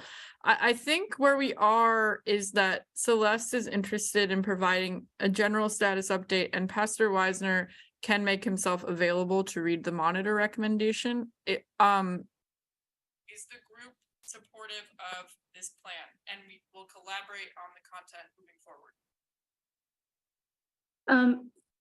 Yes, and I would like to volunteer myself to help with Celeste if there's any like logistics or anything that you need in terms of input. I just don't have time to write or collect things, but if you need like things set up for you to make it easier for people to contribute to things, I'm happy to do that. Thank you. Will we be able to see what you're going to be presenting prior to the court date, to the status hearing? I don't see why not. And to be perfectly honest, if Tia's going to be there, I'm not going to steal her thunder about work done on the community engagement committee, and I will reiterate some of the stuff that has already been approved.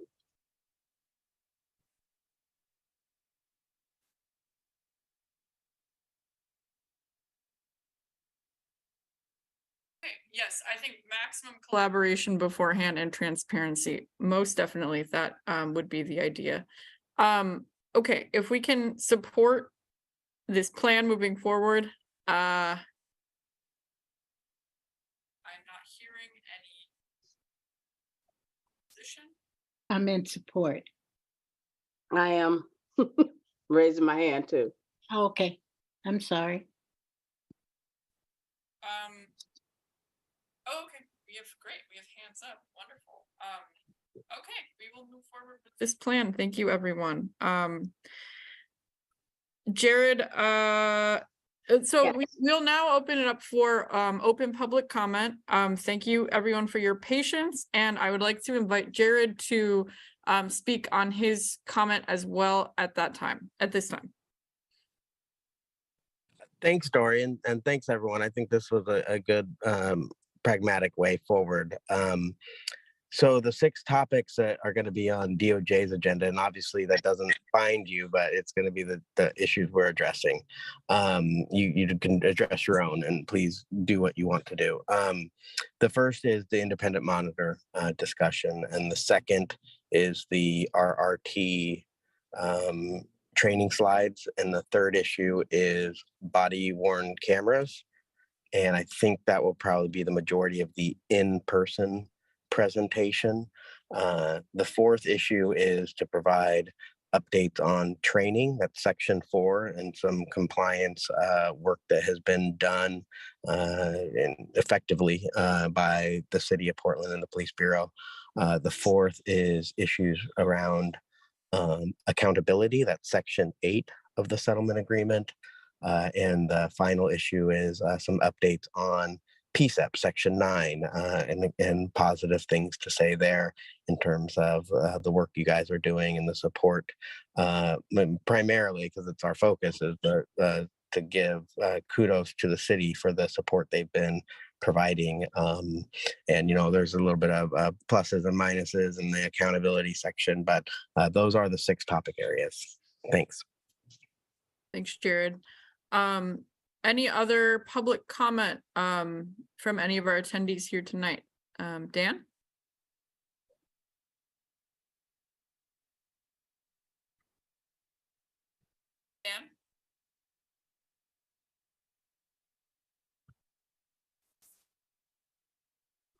Can you unmute him? Oh, he's not muted. Dan, are you hearing us? Yeah, sorry. I usually mute myself on the phone, and I must have been double muted on the computer. Dan Handelman, one more time, and I was waiting to see if anybody else was going to jump in before I started. But so I wrote in the chat right when I got on tonight that the Zoom link that was put into the email that went out today was incorrect. It was actually the link for the meeting that happened last week. I'm going to paste. I pasted both links into the chat just now so you can see the difference.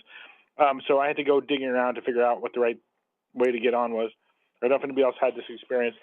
But more broadly, and I brought this up before, that when an email goes out with a headline that says meeting tonight, and you have people in the community and people that I have in my organization that only read their email once a day, when they see a heading that says tonight, if they get it tomorrow, they think that the meeting's on Thursday. So I really, I encourage that an email go out the day before so that it says meeting tomorrow night with the date and say tomorrow parentheses Wednesday night, so people know what you're talking about. But more broadly, regardless, it should say what day you're talking about in the headline, because it's not everybody reads their email every day. So that's just my general comment about the meeting, and I've made a bunch of comments during the meeting, so I'm just going to leave it at that. Thank you.